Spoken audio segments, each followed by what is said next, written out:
안녕하세요. 필름 & 페스티벌의 황동무입니다. 오늘은 영화제 이야기가 아니고 한국 영화 산업 이야기를 좀 해보려고 합니다.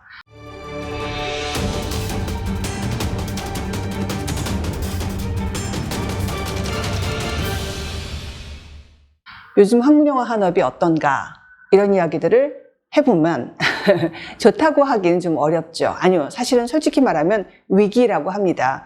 아이 뭐 위기 아닌 적 있었어? 라든가 요즘 영화 뭐 OTT에서 많이 보는데 뭐가 문제야? 이렇게 생각하시는 분들도 있겠죠. 그런데 OTT가 아니고 극장을 중심으로 한 기존의 영화 산업, 그리고 그것이 사실 그동안 영화 산업에서 가장 기본적으로 커다란 주축이었기 때문에 그것을 중심으로 이야기를 살펴보면 좀 이야기가 다릅니다. 제가 지금 보여드리는 이 표를 한번 보세요.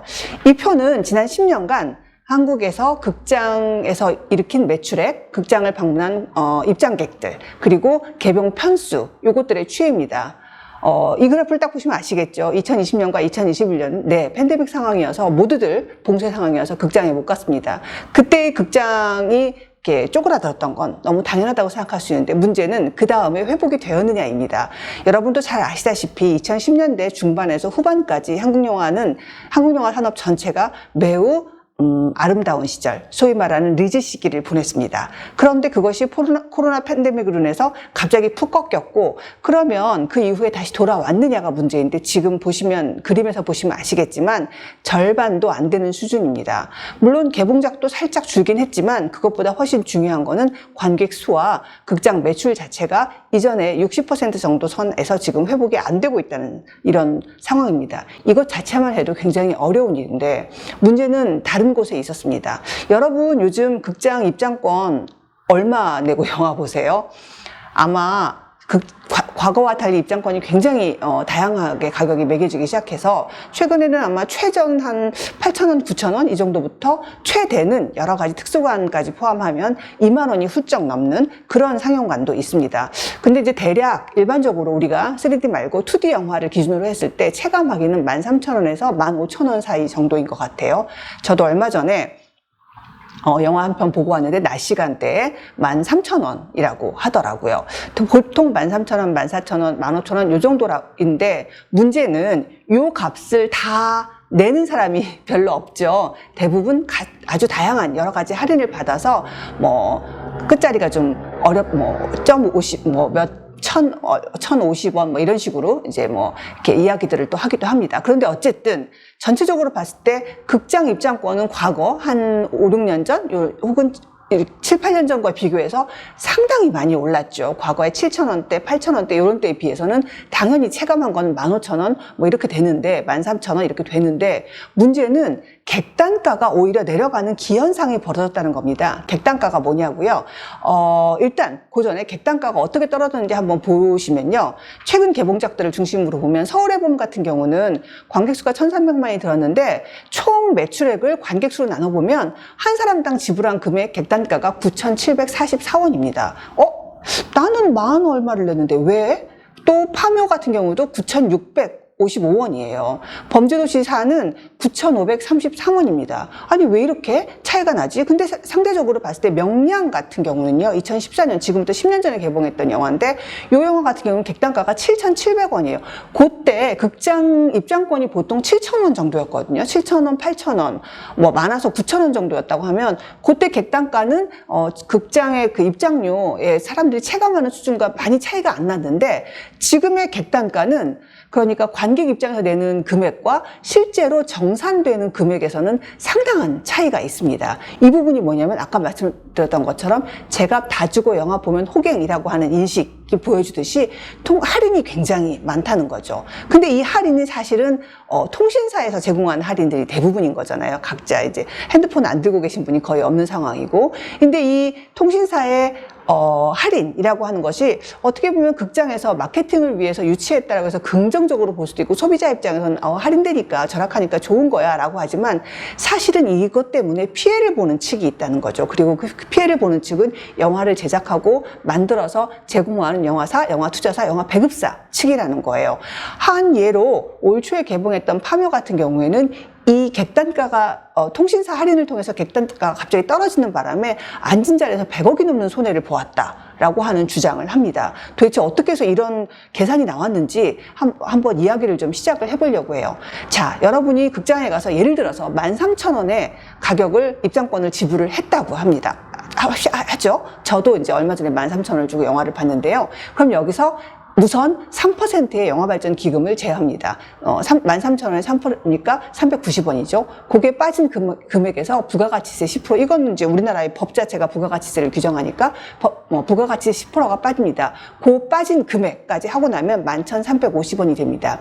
이 돈을 5대5로 극장과 분배를 하는 게 우리가 생각하는 기본적인 어떤 객단가의 기준이 되어야 되는데, 사실은 여기서 4,000원, 5,000원, 혹 많으면 요 정도까지도 객단가들이 떨어질 수밖에 없는 할인들이 일어나고 있다는 거죠. 그래서 만약에 그게 빠졌다. 그래서 최근에 파묘 같은 경우에 이제 9,666원이 객단가였으니까, 만약에 9,600원으로 기준을 친다고 하면, 할인을 받은 상태에서 9,600원으로 간다고 하면 배급사와 극장이 나누는 몫이 어떻게 되냐면 대략 4,194원, 그러니까 이전에 13,000원일 때와 상당한 차이가 일어나게 되는 거죠. 요 13,000원일 때와 이 상당한 차이, 요 부분이 이제 손해를 봤다고 주장하는데, 그러면 이런 논리도 가능한 거죠. 무슨 소리야? 할인을 한 금액을 어차피 극장과 배급사가 반반 나누니까, 극장과 배급사가 반반 나눈 거에서 할인도 반반 나눠지게 들어간 거잖아. 그러니까 극장도 반부담, 배급사도 반부담한 거니까 할인 자체가 문제라고 하긴 좀 어렵고, 그렇다고 할인을 해서 손님을 안 끌어들일 수도 없는 거니까 이걸 문제 삼는 게 좀 억지 아니야? 이런 논리도 있고, 사실 극장 측에서는 그렇게 주장을 하죠. 우리가 다양한 마케팅 방법을 개발을 해서 이렇게 해낸 건데 이걸 가지고 좀 문제 삼으면 곤란하다. 그런데 얼핏 보면 극장과 배급사가 5대5로 나누니까 똑같이 할인을 부담한 것 같지만, 사실은 할인 금액을 극장과 배급사가 공동으로 부담했다고 보기 어려운 것이, 극장 측은 통신사와 일정한 계약을 하고 할인액을 상쇄하고 있다는 거죠. 그리고 그 상쇄한 내역에 대해서는 양측의 비밀조항이다라고 해서 전혀 배급사에 이 내용을 안 알려주고 있다는 거예요. 결론적으로 극장은 부금 플러스 알파, 할인액에서 통신사와 어떻게 나누는지 알려지지 않은 알파를 가져가고 있는 거고, 배급사는 그 알파 없이 그냥 부금만 받아가고, 할인에 대해서 본인들이 원하지도 않았는데, 배급사나 영화사에서 전혀 원하지도 않았는데 할인한 부분에 대해서 감내를 하고 있다는 거죠. 이게 이제 아까 말씀드린 것처럼 영화산업 전체가 지금 극장 관객이 코로나 이전으로 회복하지 못해서 괴로운데, 거기에 더해서 이런 상황이 벌어지니까 점점 더 제작 자본이 다시 회수가 안 되면 이 산업은 돌지를 못하는 거죠. 제작 자본이 돌아와야, 회수가 돼야 그걸 가지고 다시 새로운 다음 작품을 제작을 하고 영화사에서 만들어서 이제 극장에 제공을 할 텐데, 이게 안 된다는 거죠. 그러다 보니까 영화 산업 전체가 지금 굉장히 어려움에 처하게 되는 상황이 되는데, 그 중에 하나가 극장이 일단 위기를 극복하기 위해서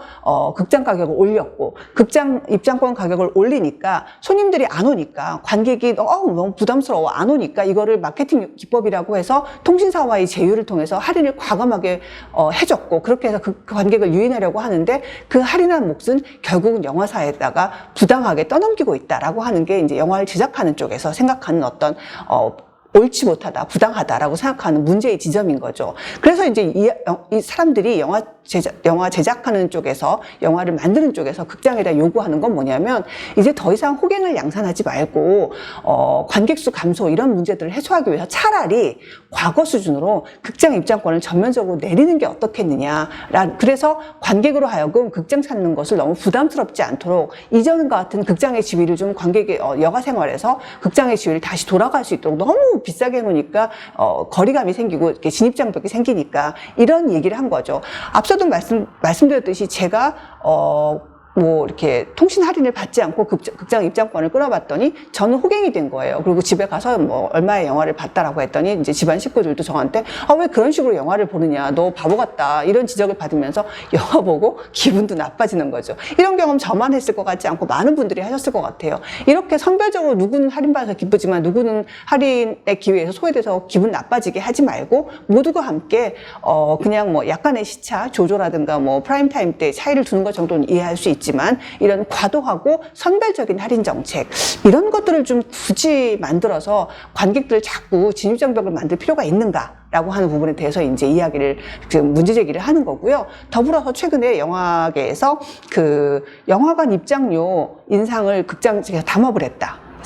멀티플렉스 3사가. 그리고 관람료를 불공정 정산했다라고 하는 이제 내용으로 공정거래위원회에 3사를 좀 신고하기도 했습니다. 그리고 이런 상황 더해서 앞서도 말씀드렸듯이 지금 전체적으로 영화 산업이 좀 너무 어렵고 위기다. 이거는 이제 극장을 중심으로 한 영화 산업의 위기 더해서 뭐 여러분도 잘 아시다시피 사실은 OTT를 비롯한 새로운 미디어 매체들이 막 등장을 하면서 영화를 보는 관람객들의 영화에 대한 태도, 접근 방식 이런 것들도 전면적으로 달라졌고 이거에 따라서 지금 여러 가지 문제들이 발생하고 있기 때문에 이 문제까지 포함해서 영화 산업의 위기를 좀 극복하기 위해서 영화인 전체가 좀 한번 대응을 해보자라는 취지에서 영화 산업 위기 극복 영화인 연대 뭐 이런 단체도 지금 발족을 했습니다. 그래서 이 단체에는 사실 영화 산업 전체를 뭐 제작부터 기술, 스텝, 그 다음에 배우, 뭐 이런 투자, 수입, 배급까지 전부 다 총괄하는 영화 산업에 참여하는 모든 주체들이 지금 참여해서 이제 이런 것들을 해결하기 위한 방안을 이제 머리를 맞대서 고민하는 그런 단체도 만들고 했습니다. 그래서 오늘 이제 제가 여러분께 말씀드리고 싶었던 건 최근에 그 극장에서의 과다하다고 할 수 있는 관람료 할인 정책들, 그리고 그것이 결과적으로 극장 산업을 키우거나 영화 산업 자체를 자체의 긍정적인 방향으로 기여하기보다는 오히려 영화 산업을 위축시키고 관객들로 하여금 극장과 거리를 두게 만들고 하는 이런 현 상황에 대해서 우리 모두 한번 좀 생각해보고 나 할인받았으니까 기분 좋아라기보다는 극장 측에 이렇게 선별적인 할인보다는 모두가 함께 극장 가격을 내려서 극장에 좀 더 많은 관객이 찾아와서 이전처럼 코로나 이전처럼 극장 관객 수가 회복되고 극장 산업이 좀 회복된다고 한다면 극장 측에도 좋고 영화 산업 전체에도 좋은 모두가 즐거운 모두가 행복한 그런 방향으로 좀 이게 해결될 수 있는 방안이 아닐까 하는 의견을 제가 가지고 있어서 그걸 여러분께 한번 전해드리고 싶어서 오늘 이 이야기를 해봤습니다. 보통은 제가 영화제와 관련된 이야기들을 많이 드리는 편인데요. 오늘은 영화 산업에 대한 이야기를 해봤고요. 다음 주에는 또 한국 영화에서 그리고 영화 산업에서 그리고 영화제에서 여러분들이 알면 재미있을 만한 다른 이야기를 또 준비해서 오도록 하겠습니다. 감사합니다.